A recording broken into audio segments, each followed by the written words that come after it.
இப்போ நம்ம கர்த்தருடைய வார்த்தைகளை நாம் தியானிக்க போகிறோம். நாம் எல்லாரும் வேத வசனங்களை கரங்களில் நாம் எடுத்து வைத்துக் கொள்ளலாம்.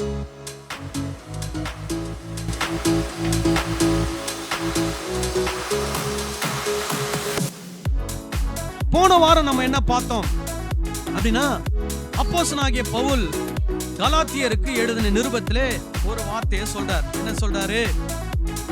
நியாய பிரமாணத்தின் கிரியைகளினாலே ஒருவன் என்ன ஆக முடியாது?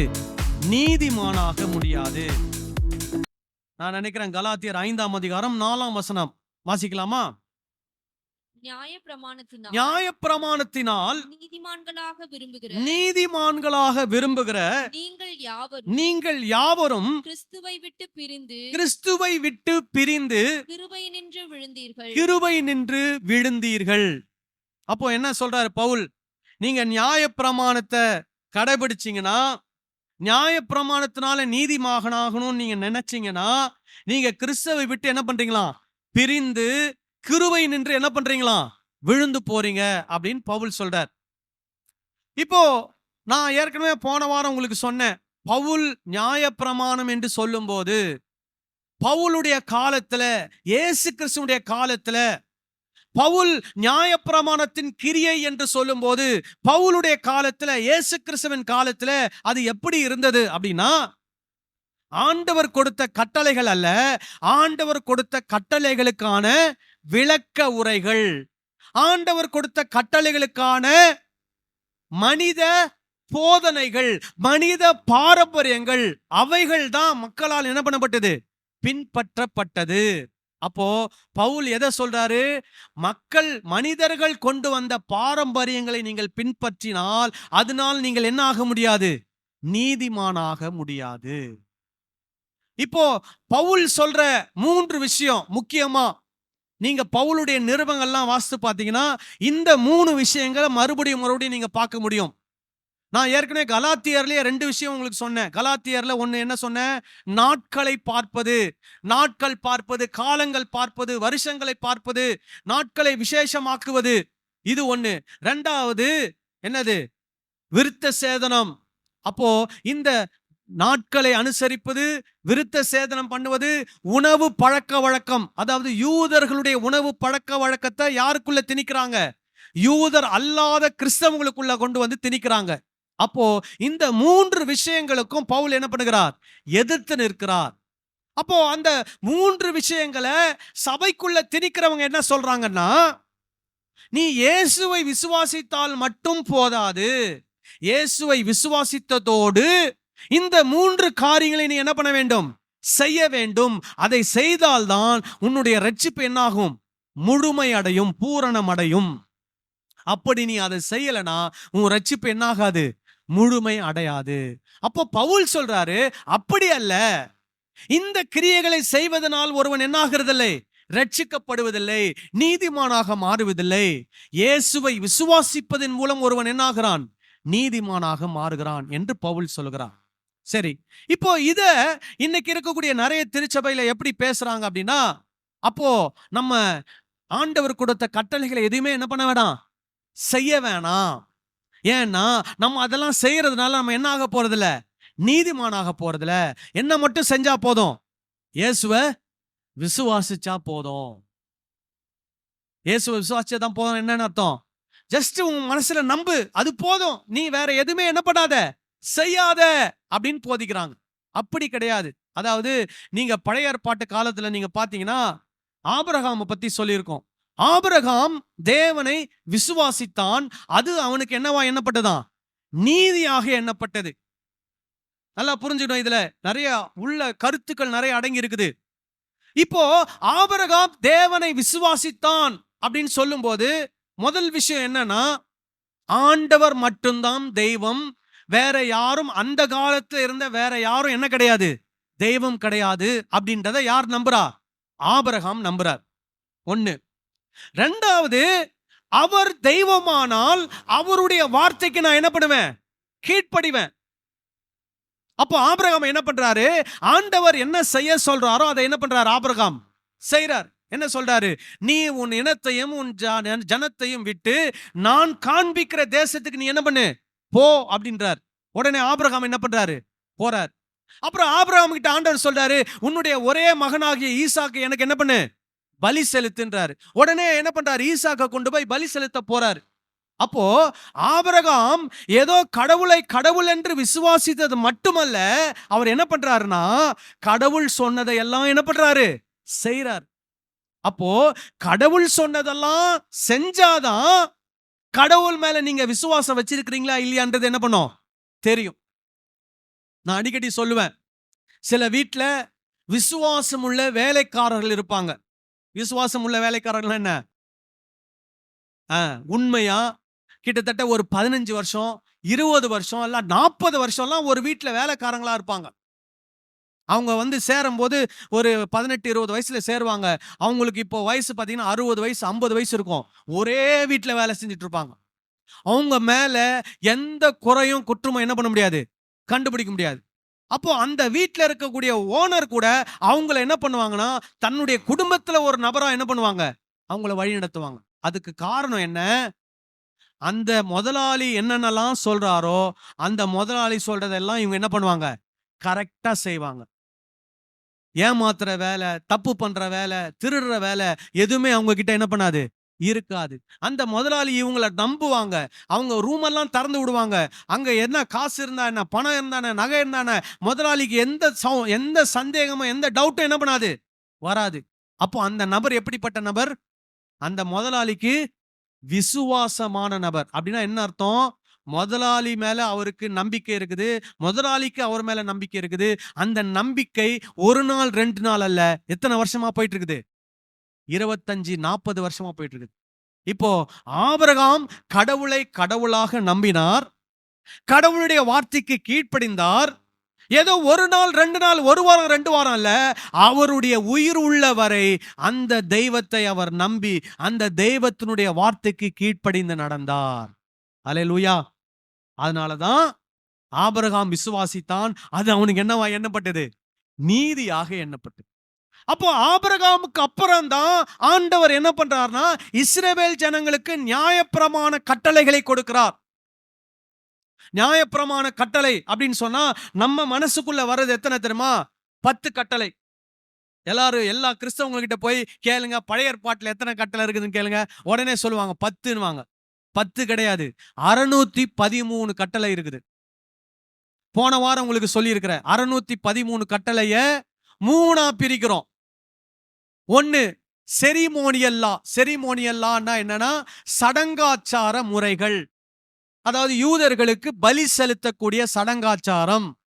அப்புறம் கைகளை கழுவுவது, கால்களை கழுவுவது, சில சடங்காச்சார முறைகள் அவங்களுக்கு என்ன ஆண்டவர் என்ன பண்றாரு? கற்றுக் கொடுக்கிறார். ஏன் கற்றுக் கொடுக்கிறார் அப்படின்னா, அவங்க எந்த விதமான நோயினாலும் என்ன பண்ணக்கூடாது? பாதிக்கப்படக்கூடாது.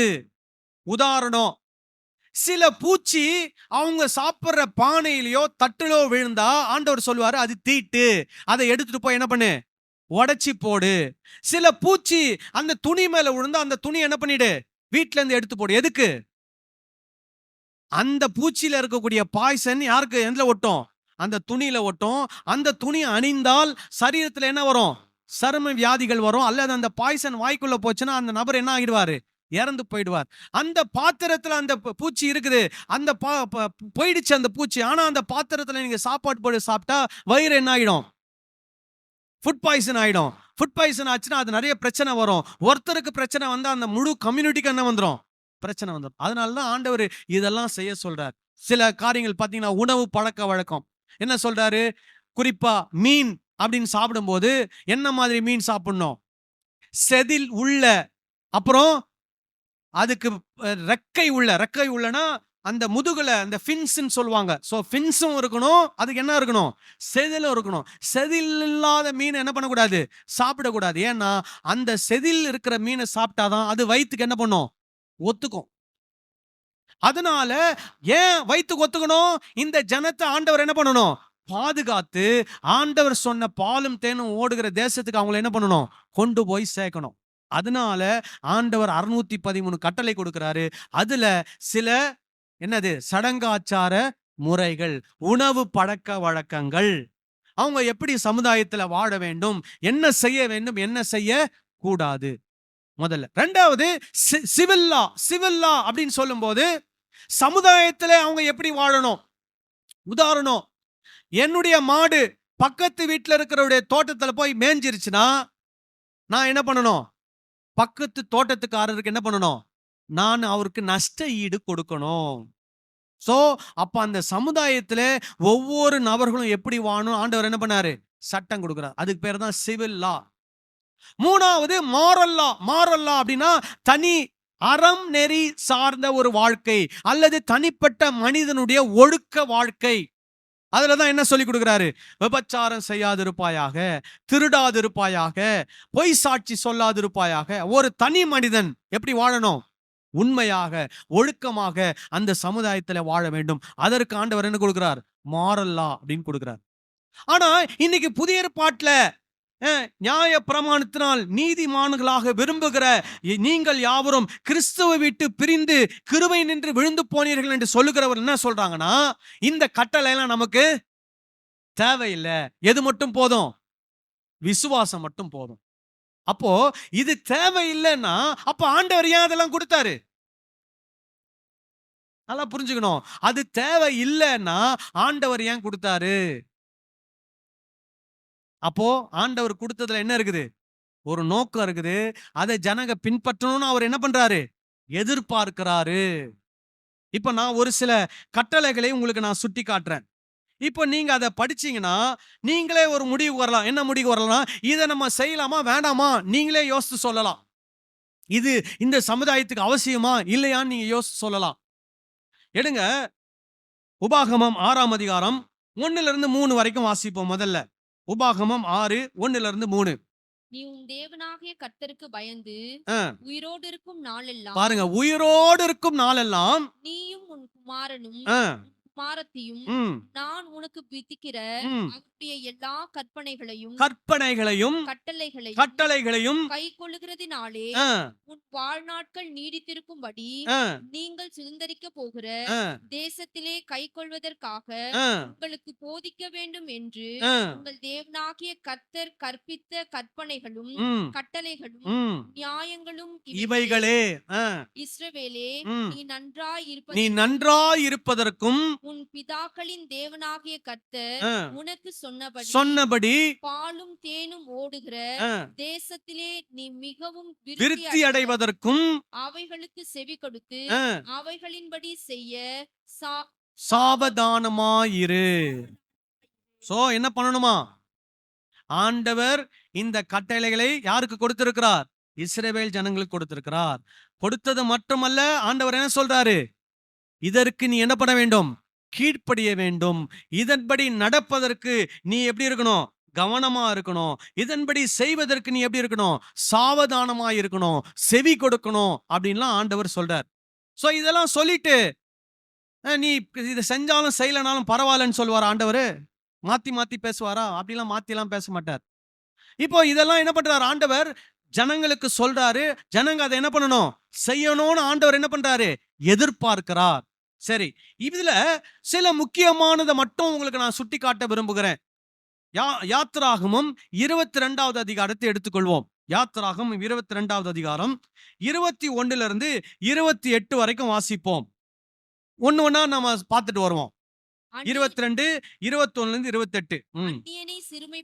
அந்நியனை சிறுமைப்படுத்தாமலும் ஒடுக்காமலும் இருப்பீர்களாக நீங்களும் எகிப்து தேசத்திலே அந்நியர்களாய் இருந்தீர்களே. சோ என்ன சொல்றாரு? நீங்க ஒரு காலத்துல எகிப்தில என்னவா இருந்தீங்க? அந்நியர்களா இருந்தீங்க. அதனால இப்போ நீங்க எங்க போறீங்க? பாலும் தேனும் ஓடுகிற தேசத்துக்கு போறீங்க. அங்க நீங்க போய் இருக்கும்போது அங்க உங்க மத்தியில இருக்கக்கூடிய அந்நியர்களை என்ன பண்ணாதீங்க?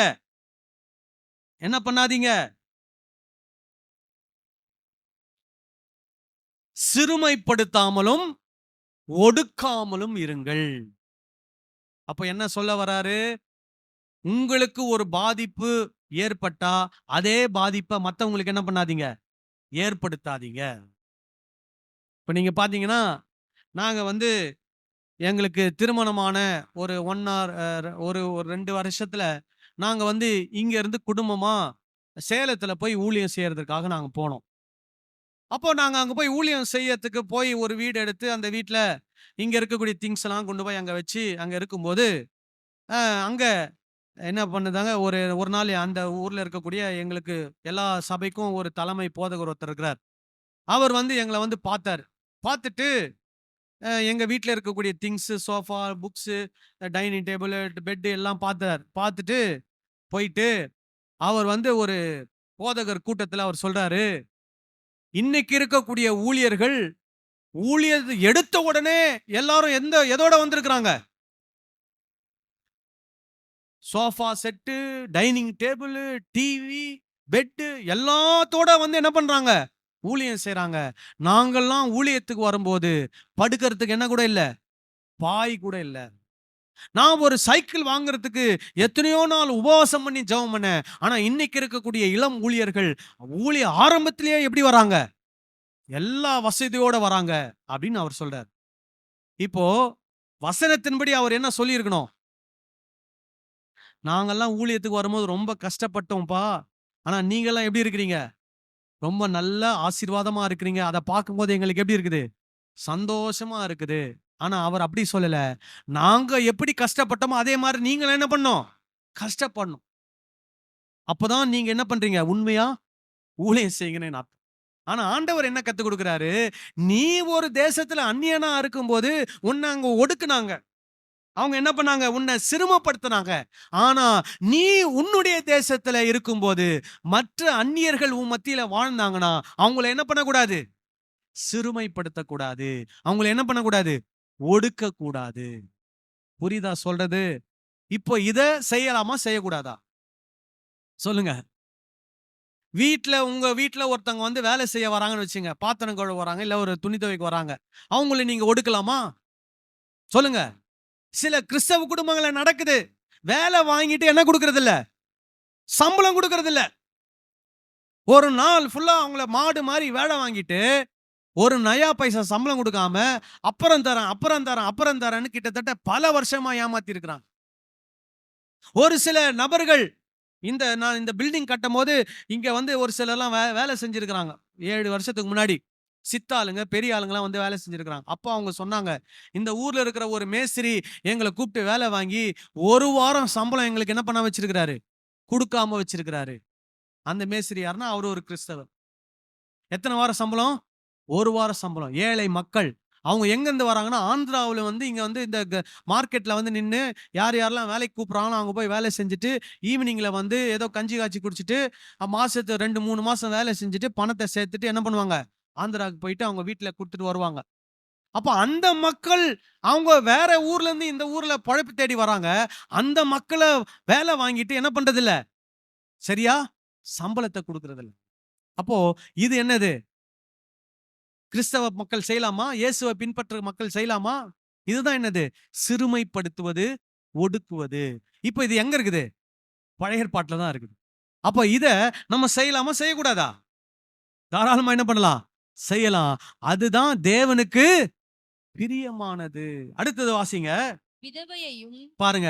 விதவையையும் திக்கற்ற பிள்ளையையும் ஒடுக்காமல் இருப்பீர்களாக. அவர்களை எவ்வளவாகிலும் ஒடுக்கும்போது அவர்கள் என்னை நோக்கி முறையிட்டால் அவர்கள் முறையிடுதலை நான் நிச்சயமாய் கேட்டு கோபமூண்டவராகி உங்களை பட்டயத்தினால் கொலை செய்வேன். உங்கள் மனைவிகள் விதவைகளும் உங்கள் பிள்ளைகள் திக்கற்ற பிள்ளைகளும் ஆவார்கள். என்ன சொல்றார் ஆண்டவரு? விதவை திக்கற்ற பிள்ளைகளை என்ன பண்ணக்கூடாது? ஒடுக்க கூடாது. இன்னைக்கு காலையில ஒரு வீடியோ ஒண்ணு பார்த்தேன். ஒரு வீட்ல ஒரு அம்மாவும் ஒரு அத்தையும் சேர்ந்து ஒரு சின்ன குழந்தைக்கு சூடு தொடையெல்லாம் தோசை கரண்டி வச்சு சூட போட்டிருக்கிறாங்க. அப்புறம் சாப்பாடுல மிளகாத்தூளை போட்டு அதை சாப்பிட வச்சிருக்கிறாங்க. யாரு? பெத்த தாய். பெத்த தாயுடைய அண்ணன், மனைவி 2 பேரும் சேர்ந்து அதை செஞ்சிருக்கிறாங்க. அதுக்கப்புறம் அவங்க சொந்தக்காரங்கலாம் வந்து அந்த குழந்தைய பார்த்து போலீஸ்ல கம்ப்ளைண்ட் பண்ணி இப்ப அந்த 2 பேரையும் அரெஸ்ட் பண்ணி ஜெயில வச்சிருக்கிறாங்க. இது குடும்பத்துல நடக்குது. இத்தனைக்கும் அந்த அந்த அம்மா அந்த குழந்தையுடைய அப்பா இறந்துட்டார். ரீசெண்டா தான் இறந்திருக்கிறார். இப்போ என்ன சந்தேகம் வருதுன்னா, அந்த அப்பா இறந்ததுக்கும் யார் காரணமோ அப்படின்ற ஒரு சந்தேகம் என்ன பண்ணுது? அவங்களுக்கு வருது. என்ன சொல்ல வரேன்? ஆண்டவர் இப்போ நம்ம குடும்பங்கள்லயே நம்ம பெத்த பிள்ளைங்கள நம்ம என்ன பண்ண மாட்டோம்? அந்த மாதிரிலாம் செய்ய மாட்டோம். அப்போ ஆண்டவரை பொறுத்த வரைக்கும் அந்த காலத்துல நல்லா படிக்கணும். அந்த காலம். இப்ப இதெல்லாம் எழுதும்போது 2000 வருஷம் 3000 வருஷத்துக்கு முன்னாடி, இயேசு கிறிஸ்து வரைக்கும் 2000 வருஷம். இது எழுதும்போது அதுக்கு முன்னாடி ஒரு 1000 வருஷம்.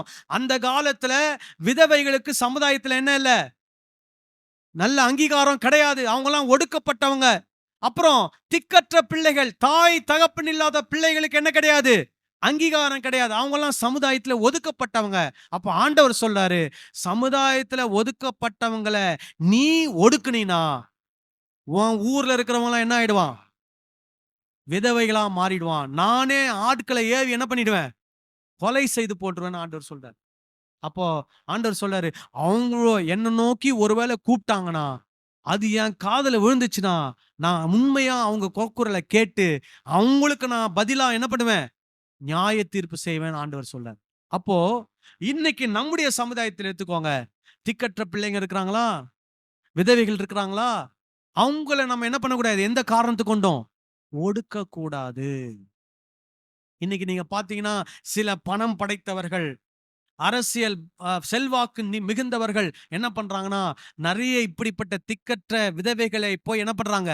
ஏமாத்தி அவங்களுக்கு இருக்கக்கூடிய பணத்தை, சொத்தை எல்லாம் என்ன பண்றாங்க? பிடுங்குவதற்கு முயற்சி செய்கிறார். ஆண்டவர் பார்த்துட்டு சும்மா என்ன பண்ண மாட்டாரு? இருக்க மாட்டார். இப்ப பழைய ஏற்பாட்டில் தான் இருக்குது இந்த நியாயப்பிரமாணம். இத நம்ம செய்யணும்னு ஆண்டவர் எதிர்பார்க்கிறாரு. இதை செய்யணுமா செய்யக்கூடாதா? செய்யணும். அடுத்தது வாசிங்க.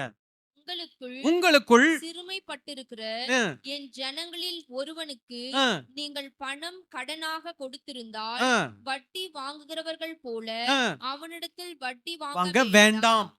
சோ இங்க பாருங்க, அந்த ஜன கூட்டத்துல ஒருத்தன் ரொம்ப கஷ்டத்துல இருக்கிறான். அவனுக்கு நான் என்ன பண்றேன்? பணம் கொடுக்கிறேன். அப்போ அவனே கஷ்டத்துல இருக்கும்போது நான் அவனுக்கு பணம் கொடுத்து உதவும் போது அந்த கொடுக்கிற பணத்துக்கு என்ன வாங்கக்கூடாது? வட்டி வாங்கக்கூடாது. இப்ப இன்னைக்கு இருக்கிற சூழ்நிலை எடுத்துக்கோங்க. உங்ககிட்ட ஒருத்தர் கை மாத்தா ஒரு 10,000 ரூபாய் கேட்கிறாரு. இன்னும் 2 வாரத்துல தந்துடுறேன்றாரு. நீங்க என்ன பண்ணலாம்? அவர் நம்பிக்கைக்குரியவரா இருந்தா என்ன பண்ணலாம்? நம்பி கொடுக்கலாம். அவர் 2 வாரத்துல என்ன பண்ணுவாரு? திரும்ப கொடுப்பாரு. அப்போ அவர் உங்ககிட்ட ஒரு இக்கட்டான சூழ்நிலையில வாங்குறபடினாலே அவர்கிட்ட என்ன வாங்கக்கூடாது? வட்டி வாங்கக்கூடாது. ஆனா அதே பணத்தை நீங்க பேங்க்ல 1 வருஷம் பிக்ஸட் டெபாசிட்ல போட்டீங்கன்னா உங்களுக்கு என்ன கிடைக்கும்? சொல்லுங்க. வட்டி கிடைக்கும். அதை வாங்கிக்கலாம். ஏன்? ஏன்னா பேங்க் என்ன பண்றாங்க? உங்க பணத்தை மத்தவங்களுக்கு என்ன பண்றாங்க? லோன் கொடுத்து அவங்க கிட்ட வட்டி என்ன பண்றாங்க? வாங்குறாங்க. அதனால நீங்க பேங்க்ல போடுற பணத்துக்கு என்ன வாங்கிக்கலாம்? வட்டி வாங்கிக்கலாம். ஆனா கஷ்டம்னு சொல்லி நிக்கிற ஒருத்தருக்கு நீங்க உதவி செய்யும் போது அவங்க கிட்ட என்ன எதிர்பார்க்க கூடாது? வட்டியை எதிர்பார்க்க. புரியுதா நான் சொல்றது? அடுத்தது, பிறனுடைய வஸ்திரத்தை பிறனுடைய வஸ்திரத்தை ஈடாக வாங்கினால். நல்லா கவனிங்க. இன்னைக்கு நீங்க ஒருத்தர்கிட்ட போய் 10,000 ரூபாய் கடன் கேக்குறீங்க. அதுக்கு நீங்க உங்க ட்ரெஸ்ஸை கொண்டு போய் ஈடாக கொடுப்பீங்களா? அப்படியே கொடுத்தாலும் வாங்கிப்பாங்களா? வாங்கிக்க மாட்டாங்க. இன்னைக்கு ட்ரெஸ்ஸுக்கு மதிப்பு அவ்வளோ கிடையாது. ஆனா இன்னைக்கு நீங்க ஒரு ஒரு 2 லட்ச ரூபாய் கடன் வாங்குறீங்க அப்படின்னா ஒரு 10,000 செயினை கொண்டு போய் கொடுத்தா என்ன பண்ணுவாங்க? வாங்கி வச்சுக்குவாங்க. ஈடாக. அல்லது உங்க வீட்டுல ஒரு பத்திரம் இருக்குது, ஒரு டாக்குமெண்ட் இருக்குது, அதை கொண்டு போய் கொடுத்தீங்கன்னா என்ன பண்ணுவாங்க? அதை வாங்கி வச்சுக்குவாங்க. ஆனா நீங்க ட்ரெஸ்ஸை கொண்டு போய் கொடுத்தீங்கன்னா என்ன பண்ண மாட்டாங்க? வாங்கி வச்சுக்க மாட்டாங்க. ஆனா அந்த காலத்துல ட்ரெஸ்ஸை கொடுத்தா என்ன பண்ணுவாங்க? வாங்கி வச்சுக்கிட்டு கடன் கொடுப்பாங்க. சோ அததான் ஆண்டவர் இங்க சொல்றாரு. என்ன சொல்றாரு? உங்கள் பிறனுடைய வஸ்திரத்தை ஈடாக வாங்கினால் பொழுது போகும் முன்னே அதை அவனுக்கு என்ன பண்ணுமா? திரும்ப கொடுத்து விடுவாயாக. ஏன்னா அவனுடைய போர்வை என்னதான்? அதுதான். அதுவே அவன் தன் உடம்பை மூடிக்கொள்கிற வஸ்திரம். நானே போர்த்து படுத்துக் கொள்வான். அவன் என்னை நோக்கி முறையிடும் போது நான் அவனுக்கு செவி கொடுப்பேன். நான் இரக்கமுள்ளவராய் இருக்கிறேன். அப்ப என்ன சொல்றார் ஆண்டவரு? நீ கடன் கொடுக்கிற, கடன் கொடுக்கும்போது ஒருத்தங்கிட்ட அவன் ட்ரெஸ்ஸை நீ ஈடா வாங்கினா, பொழுது போறதுக்கு முன்னாடி அந்த ட்ரெஸ் அவன் கிட்ட என்ன பண்ணிடு, திரும்ப கொடுத்துரு. ஏன்னா அவன் நைட்ல தூங்கும்போது குளிர்ல அவன் என்ன பண்ணக்கூடாது, நடுங்க கூடாது. அவனுக்கு அந்த போர்வை தான் அந்த வஸ்திரம். அதனால அந்த வஸ்திரத்தை அவன் கையில என்ன பண்ணு, திரும்ப கொடு. இதெல்லாம் எதுக்கு ஆண்டவர் சொல்றாரு? இந்த இஸ்ரவேல் ஜனங்கள் சமுதாயத்திலே எப்படி வாழணும்? ஒருவரோடு ஒருவர் அன்போடு, பாசத்தோடு, இணக்கத்தோடு, நட்போடு என்ன பண்ணணும், வாழணும். அதுக்காக தான் இதெல்லாம் ஆண்டவர் என்ன பண்றாரு, அவங்களுக்கு சொல்லி கொடுக்கிறார். அப்புறம் நியாயாதிபதிகளை தூஷியாமலும் நியாயாதிபதிகளை தூஷியாமலும் உன் ஜனத்தின் அதிபதியை சபியாமலும் இருப்பாயாக. நியாயாதிபதி ஆண்டவர் என்ன பண்றாரு? மோசே தான் எல்லாரையும் நியாயம் தீர்க்கிறார்.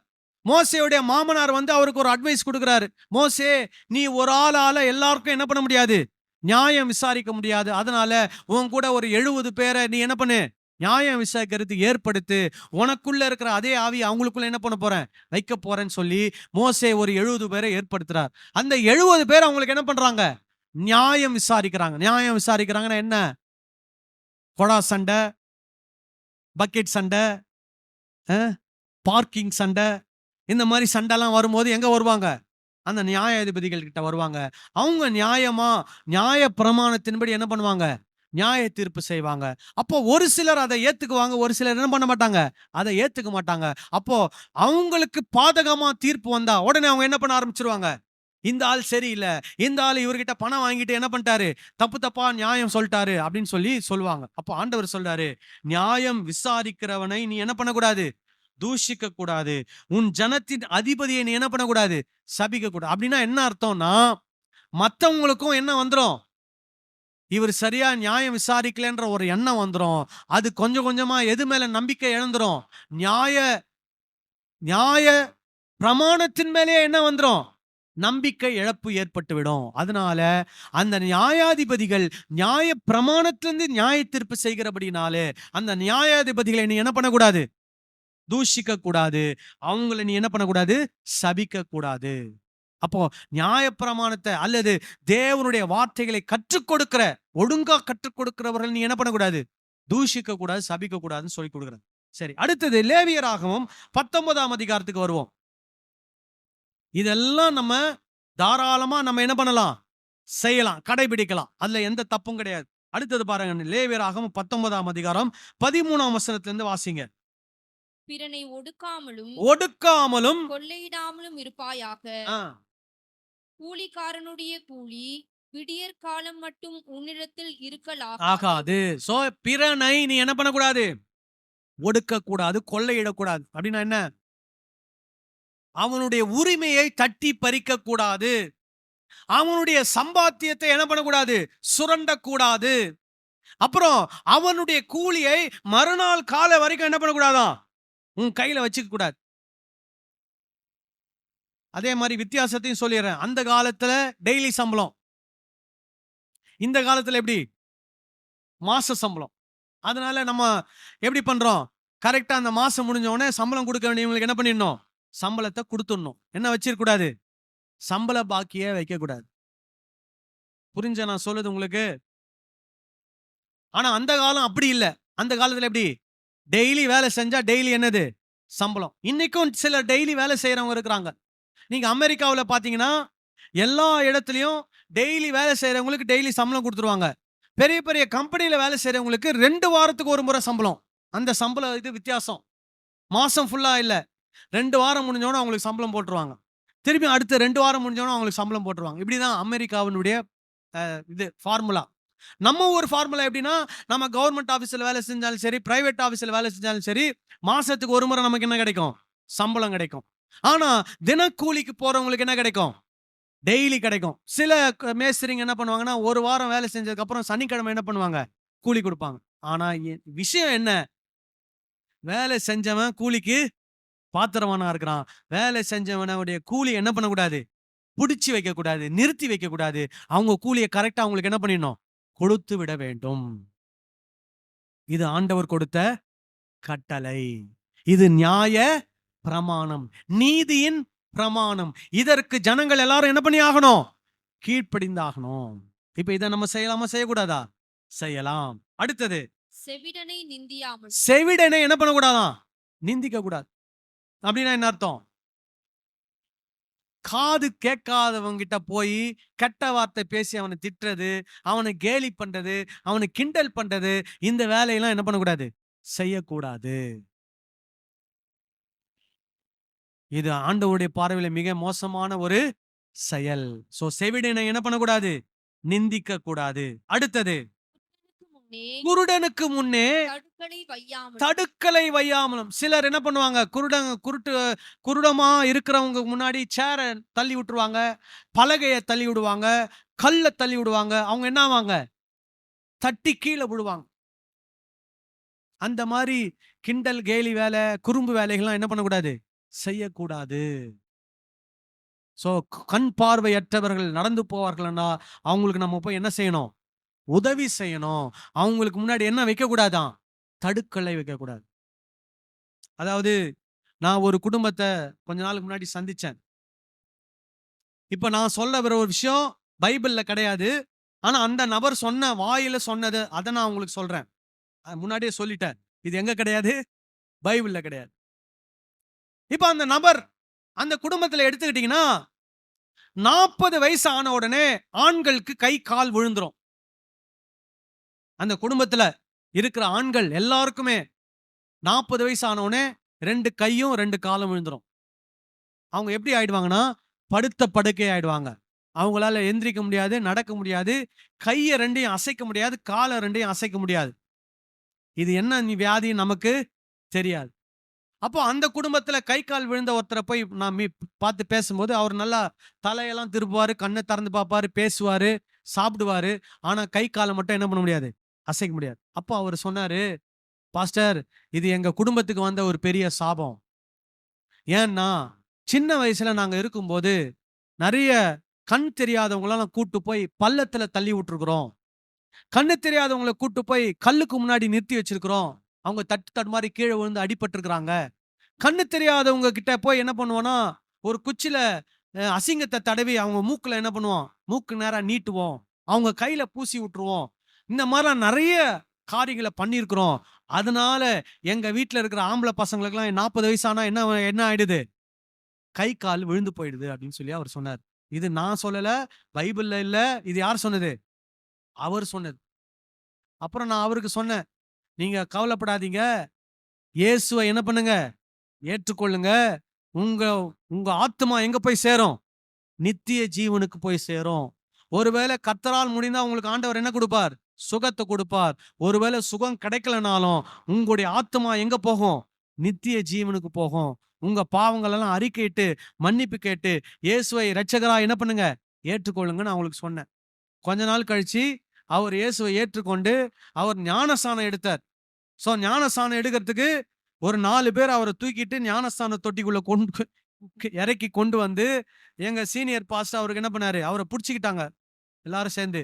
அவர் தலையில கை வச்சு தண்ணியில முக்கி அவருக்கு ஞானஸ்தானம் கொடுத்து, அப்புறம் அதுக்கப்புறம் சர்ச்சுக்கு அவரால் வர முடியல. ஏன்னா வர முடியாது, அதுக்கு 4 பேர் வேணும். வீட்லயே தான் இருந்தார். அப்புறம் கொஞ்ச நாள் கழிச்சு அவர் இறந்து போயிட்டார். சர்ச்சில இருந்து தான் போய் அவர் அடக்கம் பண்ணோம். அப்போ அவர் சொன்ன விஷயம் என்னன்னா, இந்த மாதிரி குருடர்களை அவங்க என்ன பண்ணியிருக்கிறாங்க? ரொம்ப அவமானப்படுத்தி இருக்கிறாங்க, ரொம்ப கொடுமைப்படுத்தி இருக்கிறாங்க, ரொம்ப குறும்புத்தன காரியங்கள்லாம் செய்து அவங்களை கேவலப்படுத்தி இருக்கிறாங்க. ஆனா அத நியாயப்பிரமாணத்துல ஆண்டவர் 3000 வருஷத்துக்கு முன்னாடி என்ன பண்ணியிருக்கிறாரு?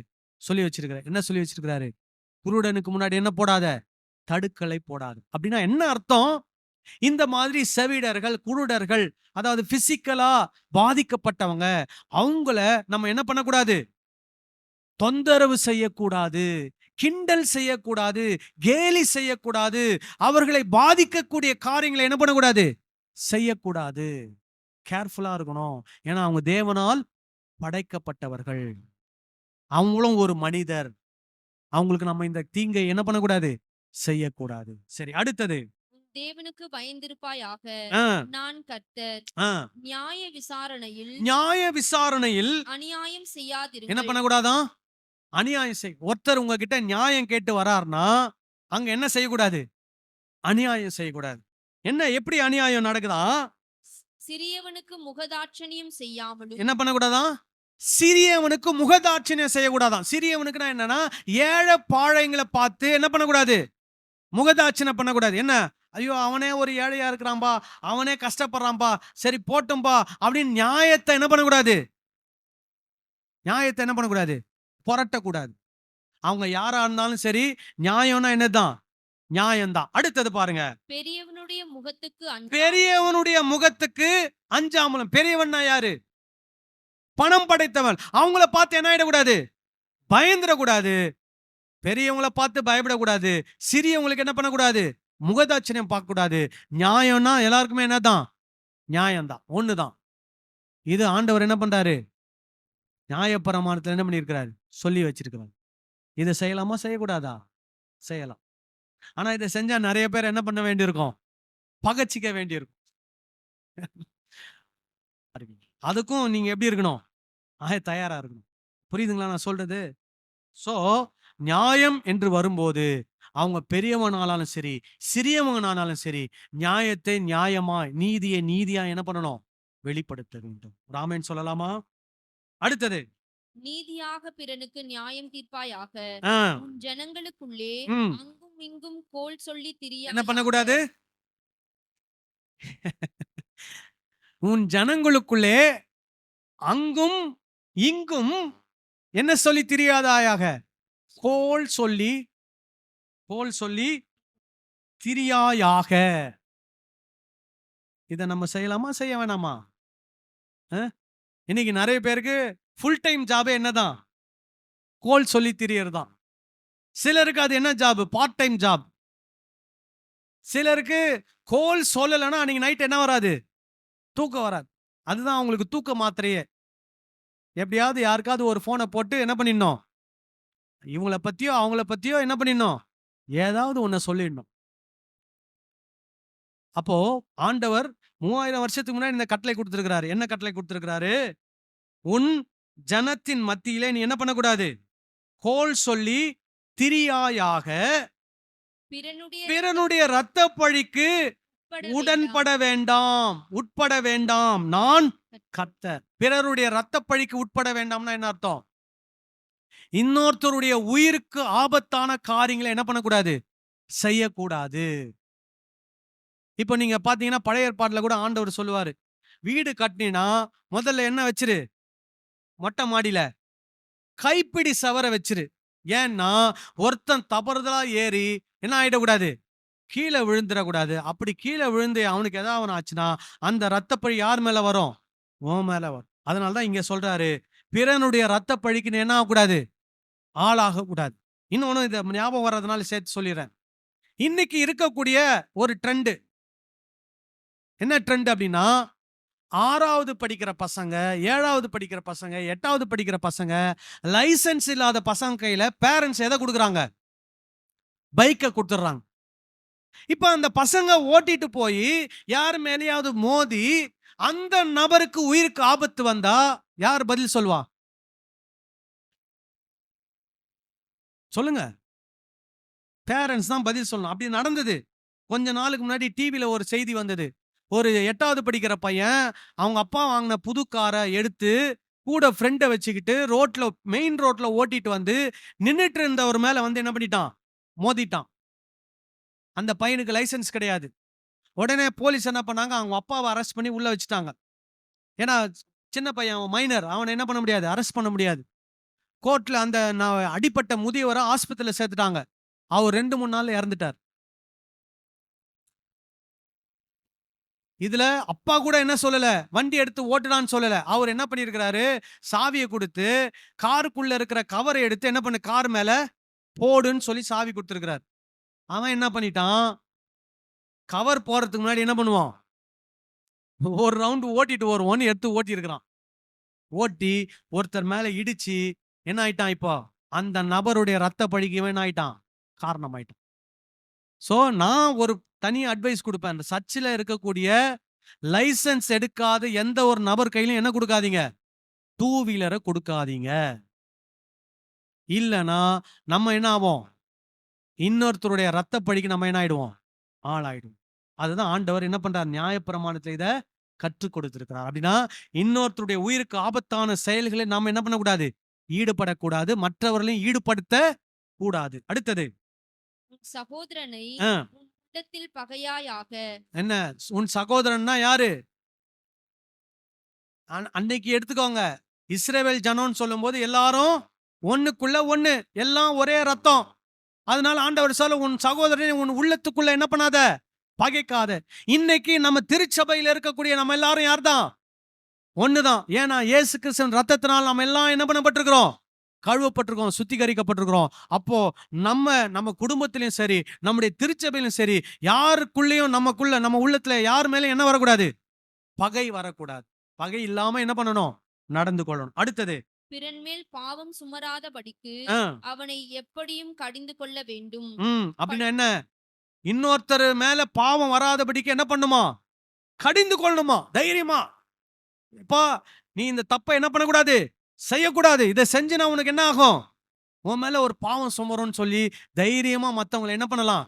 கடிந்து கொள்ளலாம். எதுக்கு அப்படின்னா அவங்கள ஒரு பெரிய பாவத்திலிருந்து என்ன பண்றோம்?